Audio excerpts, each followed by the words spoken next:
College bunk ಮಾಡಿ ದೋಸ್ತರ ಜೊತೆಗೆಲ್ಲ ಸೇರಿಕೊಂಡು ಕಾಲೇಜ್ ಮುಂದೆ ಸಿಗೋ ಆ ಭೇಲ್ಪುರಿ ತಿನ್ನೋದ ಒಂಥರ ಮಜಾ ಅಲ್ಲ. ತಿಂದ ಮೇಲೆ ರೊಕ್ಕ ನೀನು ಕೊಡು ಅಂಥೇಳಿ ಜಗಳ ಬೇರೆ. ಸೊ ಈ ನೆನಪನ್ನೆಲ್ಲ ವಾಪಸ್ ತರಿಸುವಂತಹ ಕಾಲೇಜ್ ಸ್ಟೈಲ್ ಬೇಲ್ ರೆಸಿಪಿ ಮಾಡೋಣಂತ. ಭಾಳ ಸಿಂಪಲ್, ಜಾಸ್ತಿ ಮಸಾಲೆನೂ ಬೇಕಿಲ್ಲ ಇದಕ್ಕೆ.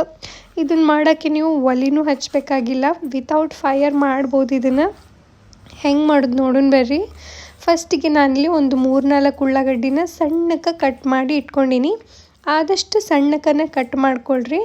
ಜೊತೆಗೆ ಒಂದು ಸ್ವಲ್ಪ ಕೊತ್ತಂಬರಿನ ತೊಳೆದು ಕಟ್ ಮಾಡಿ ಇಟ್ಕೊಂಡೀನಿ. ಒಂದು ಅರ್ಧ ಕ್ಯಾರೆಟ್ನ ಸಣ್ಣಕ್ಕೆ ಹೆರ್ಜಿ ಇಟ್ಕೊಂಡೀನಿ. ಒಂದು ಟೊಮೆಟೊನ ಈ ಥರ ಸ್ಲೈಸಸ್ ಆಗಿ ಕಟ್ ಮಾಡಿ ಇಟ್ಕೊಂಡೀನಿ. ಫಸ್ಟಿಗೆ ಒಂದು ಮಸಾಲೆ ರೆಡಿ ಮಾಡ್ಕೊಂಡು ಬಿಡೋಣಂತ. 2 ಸ್ಪೂನ್ನಷ್ಟು ನಾನಿಲ್ಲಿ ಸನ್ಫ್ಲವರ್ ಆಯಿಲ್ ತೊಗೊಂಡಿನಿ. ನೀವು ಶೇಂಗಾ ಎಣ್ಣೆ ಆದರೂ ತೊಗೋಬೋದು, ಕಾಯಿಸಿ ಹಾಕಬೇಕಾಗಿಲ್ಲ, ಹಸಿ ಎಣ್ಣೆನ ಹಾಕ್ಕೋಬೋದು. ಇದಕ್ಕೊಂದು ಸ್ವಲ್ಪ ಅರಿಶಿನ ಪುಡಿ ತೊಗೊಂಡಿನಿ, ಜೀರಿಗೆ ಪುಡಿ, ರುಚಿಗೆ ತಕ್ಕಂಗೆ ಉಪ್ಪು ಮತ್ತು ಒಂದು 2 ಸ್ಪೂನ್ ಆಗೋಷ್ಟು ಸಕ್ಕರೆ ಹಾಕ್ಕೊಂಡಿನಿ ನಾನು.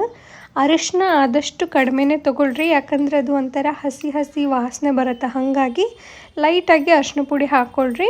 ಇದಕ್ಕೆ ಖಾರ ಎಷ್ಟು ಬೇಕು ನಿಮಗೆ ಅಷ್ಟು ಹಸಿ ಖಾರದ ಪೇಸ್ಟ್ ಹಾಕ್ಕೊಂಡಿನಿ.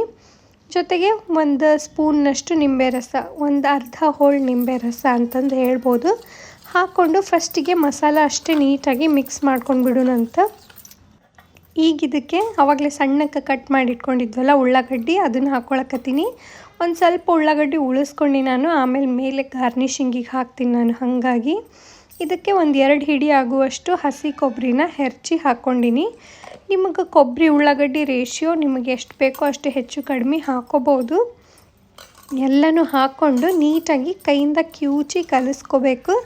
ಈ ಉಳ್ಳಾಗಡ್ಡಿ ಎಲ್ಲ ಒಂಥರ ರಸ ಬಿಟ್ಕೊಂಡಂಗೆ ಆಗಬೇಕು. ಹಾಗಾಗಿ ನೀಟಾಗಿ ಕಿವುಚಿ ಕಲಿಸ್ಕೊರಿ ಇದನ್ನು. ಈ ಮಸಾಲೆನ ಒಂದು ಡಬ್ಬಿಗೆ ಹಾಕಿ ಎತ್ತಿಟ್ಕೊಂಡು ಬಿಡ್ತೀನಿ ನಾನು. ಅಂದರೆ ಇದೇ ಬೌಲ್ನಾಗ ನಾನು ಮಂಡಕ್ಕಿ ಕಲಿಸ್ತೀನಿ. ಹಾಗಾಗಿ ಈ ಮಸಾಲಿನ ಅವತ್ತು ಮಾಡಿ ಅವತ್ತೇ ಬಳಸ್ಕೊಳ್ಳೋದು ಚಲೋ. 2-3 ದಿನ ಹಂಗಿಟ್ಟು ಬಳಸ್ಕೊಳಕ್ಕೆ ಬರೋಂಗಿಲ್ಲ ಇದನ್ನು, ಯಾಕಂದರೆ ನಾವು ಬೇಯಿಸಿರಂಗಿಲ್ಲಲ್ಲ. ಹಾಗಾಗಿ ಈಗ ಒಂದು ಬೌಲಿಗೆ 1-2 ಕಪ್ನಷ್ಟು ಮಂಡಕ್ಕಿ ಹಾಕ್ಕೊಂಡು ರುಚಿಗೆ ಎಷ್ಟು ಹಿಡಿಸುತ್ತೋ ಅಷ್ಟು ಆ ಮಸಾಲೆ ಮಾಡಿಟ್ಕೊಂಡಿದ್ವಲ್ಲ ಅದನ್ನು ಹಾಕ್ಕೊಂಡು ಒಂದು ಸ್ವಲ್ಪ ಕೊತ್ತಂಬರಿ ಹಾಕ್ಕೊಂಡು ನಾನು ಹಾಕಿ ನೀಟಾಗಿ ಕೈಯಿಂದನೇ ಮಿಕ್ಸ್ ಮಾಡ್ಕೊಳ್ರಿ. ಸೌಟಿಂದ ಮಿಕ್ಸ್ ಮಾಡಿದರೆ ನೀಟಾಗಿ ಹತ್ಕೊಳ್ಳಲ್ಲ ಮಂಡಕ್ಕಿಗೆ. ಹಾಗಾಗಿ ಕೈಯಿಂದನೇ ಮಿಕ್ಸ್ ಮಾಡ್ಕೊಳ್ರಿ. ನಾನಿಲ್ಲಿ ಪಳ್ಳು ಮಂಡಕ್ಕಿ ಅಂತ ಬರ್ತಾವಲ್ಲ ಅದನ್ನು ತೊಗೊಂಡಿನಿ. ನೀವು ಬೇಕಿದ್ರೆ ಬೆಳಗ್ಗೆ ಮಂಡಕ್ಕಿನೂ ತೊಗೋಬೋದು.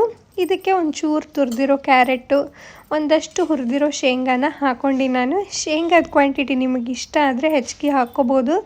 ಉತ್ತರ ಕರ್ನಾಟಕ ಸೈಡ್ ಶೇಂಗಾ ಭಾಳ ಇಷ್ಟಪಡ್ತಾರೆ. ನಿಮಗೆ ರುಚಿಗೆ ತಕ್ಕಂಗೆ ಶೇಂಗಾ ಮತ್ತು ಕ್ಯಾರೆಟು ಈ ಥರ ಗಾರ್ನಿಷಿಂಗ್ನ ಹೆಚ್ಚು ಕಡಿಮೆ ಮಾಡ್ಕೋಬೋದು.